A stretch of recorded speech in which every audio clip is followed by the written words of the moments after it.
నమస్కారం. శ్రీరామ రామ రామేతి రమే రామే మనోరమే సహస్రనామ తత్తుల్యం రామనామ వరాననే శ్రీరామ మణిహారం ప్రత్యేక ధర్మ సందేహాలు కార్యక్రమానికి సాదర స్వాగతం. ఉగాది పర్వదినంతో వసంత నవరాత్రులు మొదలవుతాయి. సకల శుభాలను చేకూర్చే చైత్ర వసంత నవరాత్రుల్లో శ్రీరామచంద్రుని అందరూ ప్రత్యేకంగా ఆరాధిస్తూ ఉంటారు. ఆ సీతారాముల కళ్యాణాన్ని ప్రతి ఊరిలో, ప్రతి వీధిలో, ప్రతి ఇంట్లో ప్రతి ఒక్కరూ భక్తి శ్రద్ధలతో ఆచరిస్తూ ఉంటారు. అంతేకాకుండా తెలుగువారి అయోధ్యగా భావించే భద్రాచలంలో ఒంటిమిట్టలో కూడా అంబరానంటే సంబరంతో శ్రీరామ కళ్యాణోత్సవం నిర్వహిస్తూ ఉంటారు. ఈ నేపథ్యంలో శ్రీరామచంద్రుడికి రామాయణానికి సంబంధించి ప్రేక్షకుల ధర్మ సందేహాలకు శాస్త్రీయ సమాధానాలు అందించడానికి మన ముందున్నారు ఆధ్యాత్మిక రత్న సూక్తి సుధాకర డాక్టర్ అన్నదాన చిదంబర శాస్త్రి గారు. వారితో మాట్లాడి మరిన్ని విషయాలు వారి మాటలో తెలుసుకుందాం. నమస్కారం అండి. నమస్కారం అమ్మా. మొదటి ఉత్తరం చూద్దామండి. చెప్పండి. ధర్మవరం నుంచి వజ్ర వైభవ్ రాస్తున్నారు. రామో విగ్రహవాన్ ధర్మ అంటారు, అంటే అర్థం ఏమిటి తెలియచేయగలరు అంటూ రాస్తున్నారు. రామో విగ్రహవాన్ ధర్మ అంటే ధర్మాన్ని మోసపోస్తే రాముడు అవుతాడు.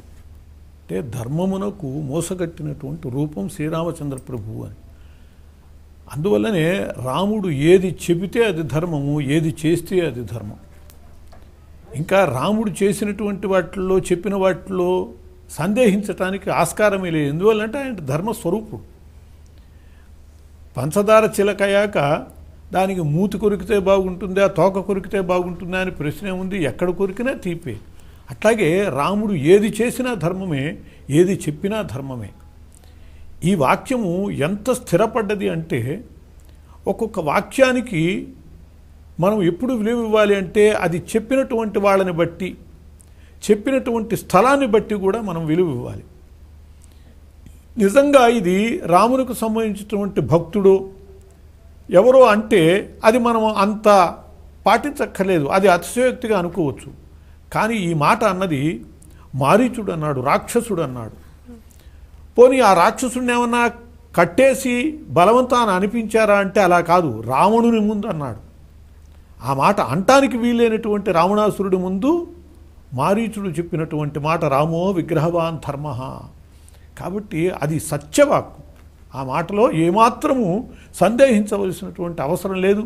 అటువంటి ధర్మస్వరూపుడు రాముడు కాబట్టే ఆయన జీవితం మొత్తం కూడా ధర్మబద్ధమైనటువంటిదే. ఎవరితో ఎలా ఉండాలి, భార్య ఎడ ఎలా ఉండాలి, తమ్ములతో ఎలా ఉండాలి, తండ్రి ఎడ ఎలా ఉండాలి, ప్రజల ఎడ ఎలా ఉండాలి, ఇట్లా ఎవరి విషయంలో ఎలా ప్రవర్తించాలో అలా స్నేహితుల ఎడ, భక్తుల ఎడ సమస్తము కూడా ధర్మబద్ధంగా జీవించినటువంటి మహానుభావుడు ఆయన.